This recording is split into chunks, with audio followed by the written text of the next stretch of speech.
शिक्षा कभी भी राजनीति का विरोधी नहीं रही है, ठीक है। शिक्षा में हमेशा राजनीति रही है और शिक्षा अपने आप में राजनीति की देन है। अगर शिक्षा पे हम लोग ये कहते हैं कि बजट का इतना हिस्सा शिक्षा पर होना चाहिए, ये कौन सी डिमांड है? ये राजनीतिक डिमांड है। किन से डिमांड है? राजनीति से डिमांड है। और उसके बाद भी हम कहें कि हम एकेडमिया में हैं, इस वजह से हम गैर राजनीतिक हैं। अब बताइए कि शिक्षा का सवाल अगर राजनीतिक सवाल नहीं होता तो शिक्षा तो सबको मिल जाना चाहिए था। यूनिवर्सिटी में सबको शिक्षा मिलना चाहिए था, जेएनयू में सबको पढ़ना चाहिए था, पटना यूनिवर्सिटी में सबको पढ़ना चाहिए था, समाज का कोई भी वर्ग हो उसको बराबर शिक्षा मिलना चाहिए था। मिला क्यों नहीं? जय भीम। मेरा नाम मासूम, आप देख रहे हैं नागरिक टॉक। इस वक्त हमारे साथ हैं अमित कुमार, जो कि पीएचडी और रिसर्च स्कॉलर भी हैं, जेएनयू से पीएचडी के छात्र हैं। हम इनसे बातचीत करेंगे और कोशिश करेंगे कि बिहार के मुद्दों पे जो बेसिक और बहुत ही बेसिक मुद्दा है उसको निकालने की कोशिश करेंगे और इनके पर्सपेक्टिव से क्या कैसे देखते हैं एक पीएचडी के छात्र, तो हम जानने की कोशिश करेंगे। पहले तो बहुत बहुत शुक्रिया आपका। धन्यवाद ये मौका देने के लिए आपको। जी, मैं जानना चाहूँगा कि आप पहले तो आप पटना यूनिवर्सिटी से लॉ किए हुए, उसके लिए तो बहुत बहुत बधाई हो। उसके बाद आपने जेएनयू ही क्यों चूज़ करा? Why JNU? बहुत अच्छा सवाल है आपका और बड़ा ही मतलब ज़रूरी सवाल मैं ये समझता हूँ। जैसे इससे पहले भी मेरी पढ़ाई जो एलएलबी से पहले जो पढ़ाई मेरी हुई, फर्स्ट ग्रेजुएशन हमारे वीर कुंवर सिंह विश्वविद्यालय से हुई थी और तब तक हम बहुत कुछ नहीं जानते थे जेएनयू के बारे में भी, और शिक्षा की भी जो व्यवस्था थी उसके बारे में बहुत कुछ नहीं जानते थे। जब हमने एलएलबी किया और एलएलएम किया, जो हमारा एक्सपीरियंस रहा, क्योंकि हम छात्र संगठनों से भी जुड़े थे या आईएसएफ से खास करके हम जुड़े हुए थे, तो एक तो इस संगठन ने हमको जो समझने में सहूलियत प्रदान की कि शिक्षा क्या होता है, शिक्षा की लड़ाई क्या होती है। ये पहली चीज़ थी, ये पहली संगठन थी जहाँ पे हमको मंच मिला। हम पब्लिक मंच पे कभी नहीं बात रखे थे, लेकिन ये पहली संगठन थी जिसने हमको पटना लॉ कॉलेज में बोलने और समझने का एक प्लेटफॉर्म दिया, पहली चीज़। दूसरी बात ये कि जब हम यहाँ की राजनीति को समझे, राजनीति मतलब हम वो राजनीति नहीं कह रहे जो चुनाव लड़ने की राजनीति होती है, जो शिक्षा की राजनीति होती है। शिक्षा व्यवस्था के अंदर एकेडमिक्स के अंदर भी राजनीति है, प्रोफेसरों की राजनीति है, छात्रों की राजनीति है। जब हमने ये देखा, और ये सबसे बड़ी हमको यहाँ की व्यवस्था में आपको खराबी लगी कि शिक्षा व्यवस्था के नाम पे सारी चीज़ें चल रही हैं, लेकिन टीचर से लेके स्टाफ तक कोई भी आपके इस जर्नी में, इस शिक्षा की लड़ाई में कोई साथ नहीं देता है। उल्टे आप अगर पढ़ाई लिखाई करते हैं, आप सब कर लेते हैं, उसका क्रेडिट लेने का होड़ हमेशा रहता है कि हमने इनको पढ़ाया है, हमने इनको बताया है, इसलिए ये नेट जेआरएफ हैं, इसलिए ये जुडिशियरी निकाल रहे हैं, इसलिए ये जेएनयू का एंट्रेंस निकाल रहे हैं। जबकि सच्चाई ये थी कि उनका योगदान नगण्य है, ये आपकी मेहनत का फल था, ठीक है। और आपको ये भी मैं एक सच्चाई बताऊं जो जनरली मैं किसी को बताता नहीं हूँ। एलएलएम करने के दौरान हमने ये ठान लिया था कि हमें पटना यूनिवर्सिटी से पीएचडी नहीं करना, यही नहीं, उसका दूसरा डिसीजन ये था, उस डिसीजन का एक और पार्ट था कि हमें बिहार से भी पीएचडी नहीं करना है। ऐसा क्यों? और यही मूल आपका सवाल है और इसी का मैं जवाब देना चाहता हूं कि यहाँ पे सोचने समझने का आपका जो आज़ादी होना चाहिए, जो तौर तरीका होना चाहिए, एक फ्री होकर सोचने का कि हम क्या सोचते हैं वो मायने रखता है। वो आज़ादी आपके पटना यूनिवर्सिटी में या बिहार के किसी भी यूनिवर्सिटी में जनरली नहीं मिलता, उसे दबाने की कोशिश होती है। अगर आपके अंदर, आपके विचारों में कोई नवाचार है, कोई नयापन है, तो उसको समझने का प्रयास नहीं होता और न ही इसको इनकरेज किया जाता है। अगर आप सोचते हैं, समझते हैं, तो उसको दबाने का एक सिस्टम बना हुआ है। शिक्षा व्यवस्था एक सिस्टम बना हुआ है जो कि होना नहीं चाहिए। शिक्षा व्यवस्था में क्या होना चाहिए कि अगर आपके अंदर क्रिएटिविटी है, नवाचार है, नया विचार है, उसे पनपने देना चाहिए। वो जब वो पनपेगा तब नए विचार आएंगे, तब नया विकास होगा, और यही चीज़ हमें जेएनयू में दिखता है। अच्छा, एक और सवाल जेएनयू से जुड़ा ही है कि जब भी हम जेएनयू की बातें करते हैं तो जेएनयू में ऐसा माना जाता है, ऐसे पीपल क्लेम करते हैं कि वो वामपंथियों का जगह बन चुका है, ऑलवेज लेफ्ट, और वहाँ पे left seem to be very strong. इसका क्या निवारण है? क्या वहाँ पे क्या ऐसा कुछ हो रहा है जो लेफ्ट को मजबूत बना रहा है? देखिए ये जो आपने बात कहा कि वो लेफ्ट को ही क्यों मजबूत बनाता है, और इस देश में सारे मतलब यूनिवर्सिटी में लगभग एक राइट का आप कहें कि एक अधिकार हो चुका है, चाहे वो संस्था हो, प्रशासन हो या छात्र हो। ये दोनों स्पेस पे वो अपना एक आप कहें कि एक अधिकार स्थापित कर लिए। लेकिन जेएनयू लगभग बचा हुआ है, अभी 80% तो बचा हुआ है। इसका वजह ये है कि जो यूनिवर्सिटी का इस देश में कंसेप्ट आया, वो यूनिवर्सिटी सत्ता पक्ष के मुद्दे को चाहे विचार को बढ़ाने वाला नहीं रहा है। यूनिवर्सिटी एक आइडिया है। यूनिवर्सिटी का मतलब ही होता है यूनिवर्सल। यूनिवर्सल का मतलब होता है कि आप किसी विचारधारा, किसी संगठन, किसी व्यवस्था के केवल यस में नहीं बन के रहें। यूनिवर्सिटी का मतलब जो स्थापित विचार हैं उसको चैलेंज करना, और ये जेएनयू सिखाता है। और जेएनयू अगर सिखाता है तो आप ध्यान दीजिएगा कि जब वामपंथियों की बात होती है, लेफ्ट की बात होती है, तो लेफ्ट का मतलब बदलाव चाहने वाला। ये लेफ्ट और राइट का ओरिजिन ही इसी से हुआ है। राइट का मतलब फ्रेंच पार्लियामेंट में बैठने वाले जो राइट साइड में बैठते थे, वो कहते थे कि स्टेटस को होना चाहिए। स्टेटस को का मतलब क्या? शोषण अगर रहा है शुरू से तो शोषण कंटिन्यू रहे, अगर अत्याचार रहा है तो अत्याचार बना रहे। लेकिन लेफ्ट ये कहता है कि नहीं, बदलाव होना चाहिए। और उसके सबसे बड़े जो विचारक मार्क्स हैं, वो ये कहते हैं कि अभी तक के जो दार्शनिक हुए, वो केवल जीवन को चाहे मतलब सच्चाई की व्याख्या करते रहे, बल्कि सवाल उसको बदलने का था। और ये बदलने का जो कंसेप्ट है वो कहाँ है? वो मार्क्सवाद में है। और मार्क्सवाद कहता है कि बदलाव की बात करो, जो अन्याय है अन्याय खत्म करके न्याय स्थापित करने की बात करो, यथा स्थिति को बदलो, बदलाव करो, जो शोषित हैं उनको बराबरी पर लाओ, समानता की बात करो। और इस विचार की वजह से जेएनयू जीवित है, और आज वो एक विकल्प के तौर पर देखा जाता है। वो चाहे राष्ट्रवाद की बात करें या बाकी बदलाव की बात करें, उससे बड़ा राष्ट्रवादी संस्थान इस दुनिया में और देश में नहीं है, ये मैं बात मानता हूँ। और यही वजह है कि लेफ्ट आज भी वहाँ डोमिनेटेड है। अच्छा, when it comes about to producing strong leaders, तो JNU always come first. इसके पीछे क्या रीजन है? ओनली JNU क्यों? बाकी ऐसे सेंट्रल यूनिवर्सिटीज़ भी तो हैं, BHU है, दिल्ली यूनिवर्सिटी, वहाँ से क्यों ऐसे स्ट्रॉन्ग लीडर्स, स्टूडेंट लीडर्स नहीं प्रोड्यूस हो पा रहे हैं? क्या ऐसी कमी रह जा रही है? उसकी वजह यही है जो हमने कहा कि एक इस देश में व्यवस्था है, और उस व्यवस्था में जब आप जाते हैं तो व्यवस्था कहती है कि आपसे बड़ा अगर कोई लीडर है तो उसका यसमैन बनिए। आप पूरे पार्टियों में आप उठा के देख लीजिएगा तो उसमें एक बॉस होता है। यहाँ भले आप लोकतंत्र की बात करें, हम मानते हैं कि लोकतंत्र है, संविधान ये मजबूती का एक प्रतीक है, लेकिन उसके अंदर भी झांक के जब आप देखते हैं तो किसी भी पार्टी को उठा के देख लीजिए, लेफ्ट के अलावे हर जगह व्यक्तिवाद हावी है। अगर आपको नेता बनना है तो सबसे पहले उसका चमचा बनना होगा, उसका यसमैन बनना होगा। लेकिन जेएनयू क्या कहता है? अगर आप अलग भी सोचते हैं तो ये कहता है कि आप व्यक्तिगत तौर पे सोच रहे हैं, अगर ये विचार अच्छा है तो आप उसको मानने के लिए स्वतंत्र हैं। और अगर वो मानता है, लोगों को कन्विंस कर पाता है, तो उसको चमचा बनने की ज़रूरत नहीं है।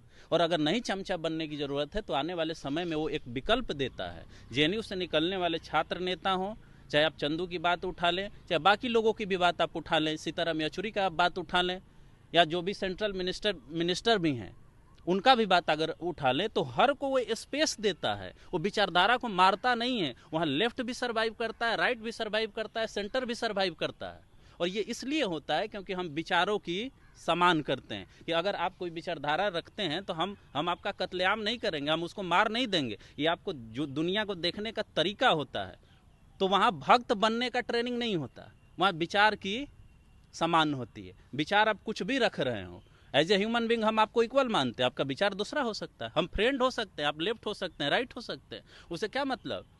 तो वो भक्ति नहीं सिखाता है, वो कहता है कि तुम अपना नयापन बताओ, क्या है नया, क्या कर रहे हो। अगर नया कर रहे हो तो तुम करके आगे बढ़ो। और यही वजह है कि वहाँ से बोलने वाले लोग निकलते हैं। वहाँ ये नहीं सिखाया जाता है कि तुम चुप रहो, वहाँ ये नहीं सिखाया जाता है कि तुम बस जो कह दिया गया वही सच मान लो। वहाँ कहा जाता है कि सच को चैलेंज करो। सच का एक ही डायमेंशन नहीं हो सकता है, मल्टीपल डायमेंशन हो सकता है।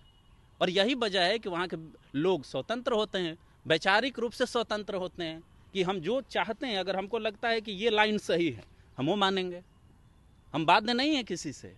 और यही वजह, और जब तक ये सारे यूनिवर्सिटी में नहीं होगा तो वहाँ से स्ट्रॉन्ग लीडर नहीं निकलेंगे, वैचारिक लीडर नहीं निकलेंगे। और बाकी यूनिवर्सिटी का क्या दिक्कत है, वो व्यवस्था में इस तरह से बंधे हैं कि स्टूडेंट के ऊपर प्रोफेसर, प्रोफेसर के ऊपर प्रिंसिपल, प्रिंसिपल के ऊपर pro vice chancellor, pro vice chancellor के ऊपर vice chancellor, governor, chief minister, prime minister, वो बस उस हायरार्की को फॉलो करेंगे, तो विचार का नयापन कहाँ होगा। And that is why JNU is not an university, it is an idea.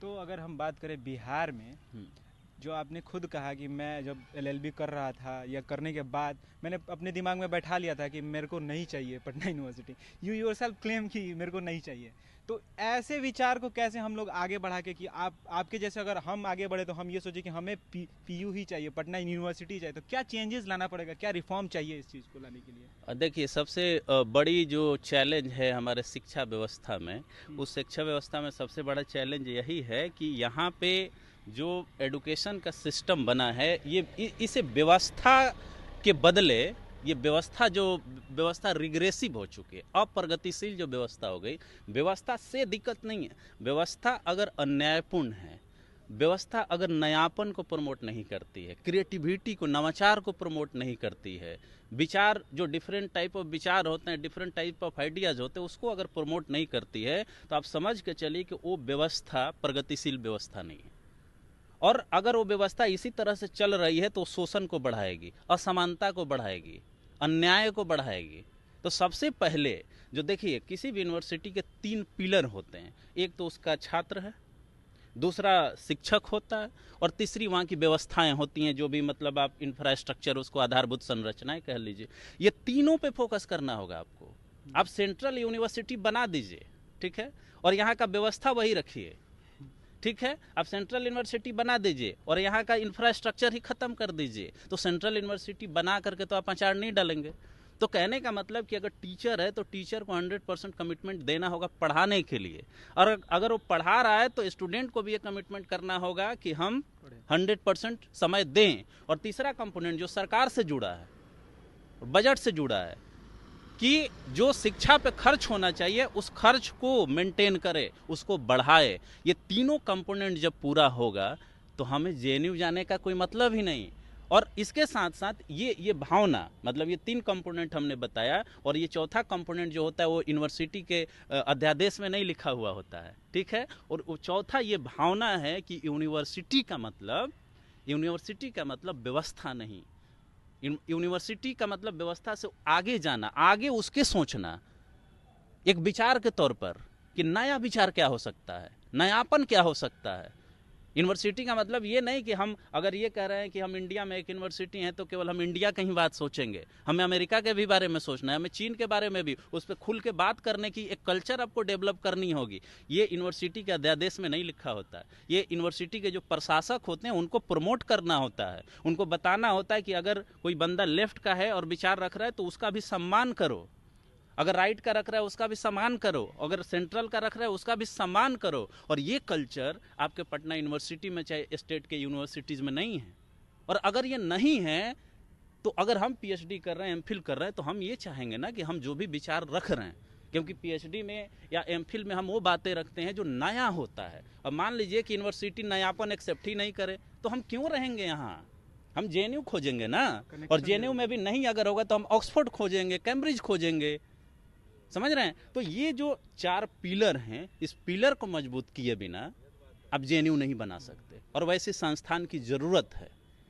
अच्छा, एक क्वेश्चन मेरे दिमाग में चल रहा है, क्योंकि आप लॉ के स्टूडेंट रहे हैं, तो मैं सोच रहा था कि जैसे हम लोग सोचते हैं नॉर्मल जो लॉ नहीं जानते हैं, मतलब नॉर्मली कि ऐसा कुछ सच केस होता है जैसे रेप हो गया, तो हम ऐसा सोचते हैं कि कितना जल्दी इसको, क्यों सरकार इसको सज़ा नहीं दे पा रही है, पनिशमेंट नहीं दे पा रही है, इसको फांसी दे देना चाहिए, कल को कल इसको मिल जाना चाहिए। तो एक लॉ के स्टूडेंट होने की कैसी ये प्रक्रिया होती है, क्यों ऐसा लेट होता है, क्या इसको जल्दी में किया जा सकता है, कुछ ऐसा है? देखिए, जल्दी में अगर ऐसे स्ट्रेट फॉरवर्ड अगर जनरल जवाब दें तो जल्दी में किया जा सकता है, उसको सिस्टम को इफिशिएंट बनाया जा सकता है, इसमें कोई दो मत नहीं है। लेकिन कुछ टेक्निकलिटीज़ होती हैं जो हमें भी समझना चाहिए और जनता को भी समझना चाहिए। जैसे कोई मान लीजिए रेप केस किसी पे लग जाता है तो तुरंत हम लोग मतलब हल्ला कर प्रोटेस्ट करने लगते हैं कि इसको फांसी दे देना चाहिए। लेकिन आप जब डेटा उठा के बात करते हैं, नेशनल क्राइम रिकॉर्ड ब्यूरो का डेटा आता है हमेशा, NCRB जिसको कहते हैं, और उसका डेटा बताता है कि फांसी की सजा देने से रेप की संख्या की घटना में कमी नहीं आई है। ये अपने आप में ये सवाल उठाता है कि क्या फांसी की सजा देने से रेप की घटनाएं कम होती हैं क्या? जवाब नहीं का है। क्यों? इसलिए कि फांसी देने से, देखिए फांसी देने चाहे आप कहें कि आप ऐसे कर सकते हैं कि जो फांसी देने की सजा है, तो सजा का ये प्रावधान करने के पीछे का लॉजिक ये होता है कि अगर हम इनको सजा देते हैं तो लोग डरेंगे उससे। डिटरेंस इफेक्ट इसको कहते हैं कि अगर हमको फांसी होगी तो आपको भी डर लगेगा कि नहीं नहीं, नहीं रेप नहीं करना, नहीं तो हमको भी फांसी हो जाएगी। बट डेटा ये बताता है कि जो फांसी दिया भी गया उसे किसी के ऊपर प्रभाव ही नहीं पड़ता। तो अब सवाल इस पे उठता है कि क्या डेथ सेंटेंस देने से, मृत्यु दंड देने से रेप की संख्याएं कम हो रही हैं क्या? अगर नहीं कम हो रही हैं तो इसको रखने का क्या मतलब है? यहाँ सवाल है कि अगर मान लीजिए कि हमको फांसी आप दे दिए और आप पे प्रभाव पड़ता, तब तो उसकी प्रभावशीलता हम मानते, लेकिन प्रभावशीलता ही कुछ नहीं है। दूसरी जो इसमें सबसे बड़ी प्रॉब्लम है कि जो लंबे ट्रायल चलते हैं, मान लीजिए आज रेप की घटना हुई, 10 साल के बाद उसको वो मिल रहा है, न्याय मिल रहा है, ये सबसे बड़ी परेशानी है और इसमें कोई सुधार आपको नहीं दिख रहा। अब देखिए 2012 में निर्भया केस हुआ, निर्भया केस बहुत हाईलाइटेड हो गया, इसको मान लीजिए वो 22-23 में आते हैं तो उसको जस्टिस मिल गया। लेकिन इस देश में कितनी निर्भयाएं हैं जिनके साथ रोज रेप होता है, लेकिन उनकी सजा कितने दिनों बाद मिलती है, इसका कोई अकाउंट है आपके पास? नहीं है। तो क्या होता है, जुडिशरी के अंदर एक कहावत है कि अगर आप किसी के साथ न्याय कर रहे हैं तो न्याय दिखना चाहिए। निर्भया का कांड हुआ दिल्ली में तो सब पूरा मीडिया से लेकर इंटरनेशनल मीडिया तक सबने हाईलाइट कर दिया। कितनी ऐसे निर्भयाएं हैं गांव घर में रोज जिनका रेप हो रहा है, उनका केस तक दर्ज नहीं होता। और रेप की सजा की तो बात आप छोड़ ही दीजिए ना। अब सवाल ये उठता है कि मान लीजिए मृत्यु दंड का हम सजा दे देते हैं, तो क्या उनको भी सजा मिल पाएगी जो आए दिन ये रेप कर रहे हैं? जो मजबूत होगा, जो शहरों में रह रहा है, उसको तो मिल जाएगी सजा, लेकिन उन लाखों बच्चियों का क्या? उसके बारे में कोई सोच रहा है क्या? मूल सवाल ये है। और दूसरी बात ये कि जो जनता का रिएक्शन होता है, नी जर्क रिएक्शन जिसको हम कहते हैं, कि तुरंत फांसी दे दो समस्या का निदान हो जाएगा। लेकिन अकाउंट ये बताता है, डेटा ये बताता है कि जितनी आप फांसी की सजा कर रहे हैं उससे अधिक आए दिन रोज रोज रेप की घटनाएं बढ़ रही हैं। ये बदला जा सकता है। बदलने का प्रयास कौन कर सकता है? जुडिशरी कर सकती है। आप न्याय जल्दी करिए ना। जो न्याय करने में 20 साल लग रहे हैं उसको 5 दिन में निपटाइए ना। वो नहीं हो रहा है इस देश में, और न्यायिक सुधार की इसके लिए जरूरत होती है, वो नहीं किया जा रहा है। उसको करना पड़ेगा, तब इसमें बदलाव हो सकता है। अच्छा, एक और सवाल मेरे मन में चल रहा है कि पॉलिटिक्स को किस कॉन्टेक्स्ट में, अगर आप एजुकेशन के कॉन्टेक्स्ट में देख रहे हैं तो पॉलिटिक्स बहुत अलग होता है। कुछ यंगस्टर होते हैं जो कि मतलब बस उनको पढ़ने से मतलब होता है, वो बहुत दूर भागते हैं पढ़ने।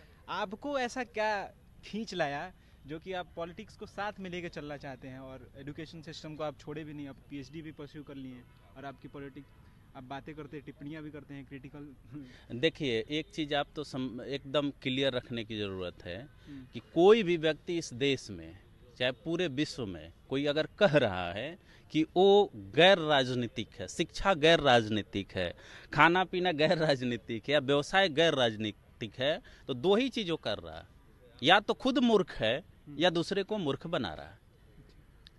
कोई भी व्यक्ति गैर राजनीतिक हो ही नहीं सकता है। आप समझिए इस बात को। इस देश में सेंट्रल गवर्नमेंट है, राज्य में राज्य सरकार है। कौन तय करता है सारी चीज़ों को? शिक्षा पे बजट क्या होगा, आपके खाने पीने का क्या बजट होगा, GST क्या होगा, टैक्स कितना होगा, ये कौन तय करता है? पार्लियामेंट में बैठने वाले लोग कौन हैं? विधानसभाओं में बैठने वाले लोग कौन हैं? ये राजनेता है ना। राजनेता कानून बनाते हैं ना। और उसी कानून से आप रेगुलेट हो रहे हैं और आप कह रहे हैं कि हम तो केवल शिक्षा का वो करते हैं, हम तो केवल पढ़ाई करते हैं, हम तो केवल व्यवसाय करते हैं और हम गैर राजनीतिक हैं। ये मूर्ख बनाने वाली बात है। या तो खुद मूर्ख बन रहे हैं या दूसरे को मूर्ख बना रहे हैं। इसलिए मैं बार बार कहता हूं कि जो कह रहा है कि हम गैर राजनीतिक हो, सबसे बड़ा राजनीतिक है, पहली बात।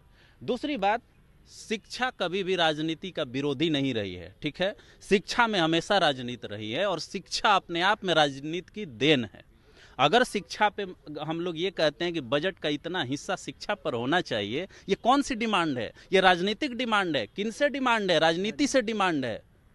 और उसके बाद भी हम कहें कि हम एकेडमिया में हैं, इस वजह से हम गैर राजनीतिक हैं। अब बताइए कि शिक्षा का सवाल अगर राजनीतिक सवाल नहीं होता तो शिक्षा तो सबको मिल जाना चाहिए था। यूनिवर्सिटी में सबको शिक्षा मिलना चाहिए था, जेएनयू में सबको पढ़ना चाहिए था, पटना यूनिवर्सिटी में सबको पढ़ना चाहिए था, समाज का कोई भी वर्ग हो उसको बराबर शिक्षा मिलना चाहिए था। मिला क्यों नहीं? अगर किसी को नहीं मिल पाया तो ये राजनीति ने तय किया है कि कौन वंचित होगा।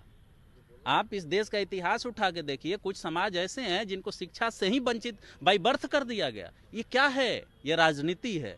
हमने इसमें बैलेंस किया, हमने करियर में और अपने राजनीतिक लड़ाई में। यहाँ भी थे तो एआईएसएफ में थे। निश्चित तौर पर एक बात होती थी कि पढ़ते वक्त हम राजनीति नहीं कर पाएंगे। मतलब राजनीति नहीं करने का क्या मतलब हुआ? राजनीति करने का मतलब कि हम मीटिंग में नहीं जा सकते, प्रदर्शन नहीं कर सकते। लेकिन पढ़ाई लिखाई का जितना काम होगा, डिस्कशन होगा, डिबेट होगा, इशू पे बातचीत होगी, हम हमेशा करेंगे। और उसके साथ साथ हमने पढ़ाई को बैलेंस किया। कैरियर और राजनीति में आपका बैलेंस होना चाहिए। जैसे हम लोग का एक, हम एआईएसएफ से जुड़े रहे इसलिए इस बात को कहते हैं कि स्टडी एंड स्ट्रगल की बात होती है। उसमें स्टडी भी करिए और स्ट्रगल भी करिए। अगर आप पढ़े लिखे और अपने अधिकारों की लड़ाई नहीं लड़ रहे हैं तो आपसे अनपढ़ कोई नहीं है। हमारा ये मानना है कि अगर आप पढ़ लिख रहे हैं और अपने अधिकारों में ही के बारे में ही चुप हैं तो आपसे बड़ा अनपढ़ गंवार कौन हो सकता है? और अगर आप पढ़ लिख रहे हैं और अपनी लड़ाई भी लड़ रहे हैं, शिक्षा वही है। और जो शिक्षा ये कहती है मतलब राजनीति नहीं करने का क्या मतलब हुआ? राजनीति करने का मतलब कि हम मीटिंग में नहीं जा सकते, प्रदर्शन नहीं कर सकते। लेकिन पढ़ाई लिखाई का जितना काम होगा, डिस्कशन होगा, डिबेट होगा, इशू पे बातचीत होगी, हम हमेशा करेंगे। और उसके साथ साथ हमने पढ़ाई को बैलेंस किया। कैरियर और राजनीति में आपका बैलेंस होना चाहिए। जैसे हम लोग का एक, हम एआईएसएफ से जुड़े रहे इसलिए इस बात को कहते हैं कि स्टडी एंड स्ट्रगल की बात होती है। उसमें स्टडी भी करिए और स्ट्रगल भी करिए। अगर आप पढ़े लिखे और अपने अधिकारों की लड़ाई नहीं लड़ रहे तो आपसे अनपढ़ कोई नहीं है। हमारा ये मानना है कि अगर आप पढ़ लिख रहे हैं और अपने अधिकारों में ही के बारे में ही चुप हैं तो आपसे बड़ा अनपढ़ गंवार कौन हो सकता है? और अगर आप पढ़ लिख रहे हैं और अपनी लड़ाई भी लड़ रहे हैं, शिक्षा वही है। और जो शिक्षा ये कहती है कि आप पढ़िए लेकिन अराजनीतिक, गैर राजनीतिक रहिए, वो असल में आपको अशिक्षित कर रही है, आपको भक्त बना रही है। और एक तरह से आप कह सकते हैं कि ज्योतिबा फुले के शब्दों में मानसिक गुलाम बना रही है। और मानसिक गुलाम से ऊपर उठना ही शिक्षा है। डिग्री वाली शिक्षा नहीं, विचारों वाली शिक्षा। अच्छा, एक और आखिरी सवाल बस। हाँ बोलिए। जेएनयू की बात अगर हम कर रहे हैं तो आउटर मतलब दो पर्सपेक्टिव बन सकता है कि एक आउट ऑफ द यूनिवर्सिटी मतलब बाहर के लोग क्या पर्सपेक्टिव बना रहे हैं और एक इनसाइड ऑफ द यूनिवर्सिटी। तो बाहर के तो हम लोग हो गए, जैसे हमें बताया जाता है कि ये एंटी नेशनलिस्ट है और भी बहुत कुछ उन पर आरोप लगता है। तो इनसाइड ऑफ यूनिवर्सिटी वो कैसा माहौल रहता है, किस तरह से लोग वहाँ पे रहते हैं, कुछ हमें बताइएगा। हाँ बिल्कुल बताना चाहेंगे आपको। हम भी जेएनयू से बाहर थे तो बहुत सारे परसेप्शन हमको बताए जाते थे। और एक बात आपको मैं बता दूं कि हमने शुरू के ही स्टेटमेंट में कहा कि जेएनयू से अधिक राष्ट्रवादी संस्थान इस पूरे देश में नहीं है। इस बात को नोट करिएगा। राष्ट्रवादी का मतलब क्या होता है, ये विचारधाराएं तय करती हैं, ठीक है। अगर वो कह सकते हैं कि अगर आप कह सकते हैं कि राइट विचारधारा के लोग होंगे, दक्षिणापंथी होंगे, तो उनके लिए राष्ट्रवाद का मतलब शिक्षा और स्वास्थ्य नहीं होगा। उनका मतलब क्या होगा? स्टेटस को, यथास्थिति मेंटेन रहे। वो कहेंगे कि वैदिक काल में हम ऐसे थे तो वैसे ही रहें। मतलब शोषण, हाँ, शोषण जो चल रहा था शोषण चले, अन्याय चल रहा था अन्याय चले। और किस नाम पे जस्टिफाई किया जाएगा? संस्कार के नाम पे, धर्म के नाम पे, सभ्यता के नाम पे। एक ये विचारधारा हुई। दूसरी विचारधारा वो है जो वर्षों से शोषित है और उसका वो मुक्ति चाहता है। उसके लिए राष्ट्रवाद उसका हक है। उसके लिए राष्ट्रवाद उसका न्याय है, उसके लिए राष्ट्रवाद उसका अधिकार है। और अगर वो अधिकार नहीं आप देते तो राष्ट्रवाद का कोई मतलब नहीं है। हम 2 एग्जाम्पल आपको देंगे। जब दक्षिणापंथी विचारधारा की बात करेंगे तो मदन मोहन मालवीय के नज़र में वर्ण व्यवस्था लागू करना राष्ट्रवाद है, समझ रहे हैं बात। लेकिन ज्योतिबा फूले के नज़र में वर्णवाद खत्म करना राष्ट्रवाद है, सावित्रीबाई फूले के नज़र में वर्णवाद खत्म करना राष्ट्रवाद है। अब राष्ट्रवाद आप कैसे डिफाइन करते हैं? तो जेएनयू में पढ़ने वाले लोग न्याय पसंद लोग होते हैं। अब कुछ गड़बड़ियां आ रही हैं, ठीक है, इस बात को भी मैं नकार नहीं रहा हूं। तो कहने का मतलब कि बाहर ये माहौल सत्ता के द्वारा बनाया जाता है, क्योंकि उनके विचारों को चैलेंज करता है। वो कहता है कि न्याय आधारित समाज बनाओ, वो कहता है कि शोषण समाप्त करो, हम पिछली व्यवस्थाओं में नहीं जा सकते। समाज प्रगति करता है, न कि पीछे जाता है। कुछ विचारधाराएं पीछे ले जाने की बात करती हैं, जेएनयू उसको अपोज करता है। तो जो सत्ता है आपकी, वो सत्ता जो है क्या कहती है, और सत्ता व्यवस्था की एक खासियत होती है, ध्यान दीजिएगा, विशेषता होती है। सत्ता हमेशा कहेगी क्या? वो एक भाषा बोलती है, लॉ एंड ऑर्डर, उसको शांति का नाम देती है, और वही है यथा स्थिति। जो यथा स्थिति है उसे बनाए रखिए, लॉ एंड ऑर्डर मेंटेन है, समझ रहे हैं, शांति मेंटेन है। तो बाहर की सत्ता ये अगर सिखा रही तो जेएनयू उनके हिसाब से, उनके विचारधारा के हिसाब से तो गैर राष्ट्रवादी हुआ ना। लेकिन न्याय पसंद जो लोग हैं वो तो कहेंगे कि नहीं नहीं, राष्ट्रवाद का मतलब वो नहीं जो पहला है, जिसमें ये कहा जा रहा है कि शोषण बनाए रखो, अन्याय बनाए रखो, यथा स्थिति बनाए रखो। उसके अपोजिट विचार रखने वाले लोग उनके हिसाब से गैर राष्ट्रवादी होंगे, या आप कह सकते हैं कि राष्ट्र के विरोधी होंगे।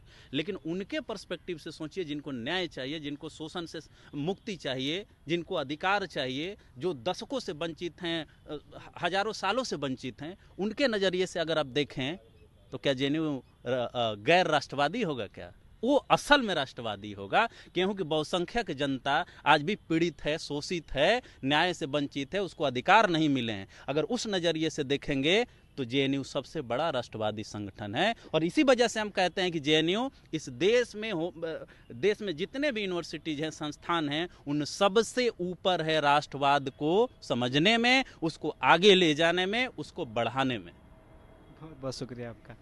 तो देखा, हमारे साथ थे अमित कुमार, जो कि पीएचडी के छात्र और जेएनयू में पढ़ते हैं। और इससे हम जान सकते हैं कि हमारे पर्सपेक्टिव और एक पीएचडी स्टूडेंट के पर्सपेक्टिव में कितना का अंतर होता होगा। और हमने जानने की कोशिश भी की, बहुत कुछ हमें जानने को मिला भी। बने रहिए हमारे साथ। अगर आप फेसबुक पे देख रहे हैं तो फॉलो और लाइक कीजिए, और अगर आप यूट्यूब पे देख रहे हैं तो हमें सब्सक्राइब कीजिए। धन्यवाद।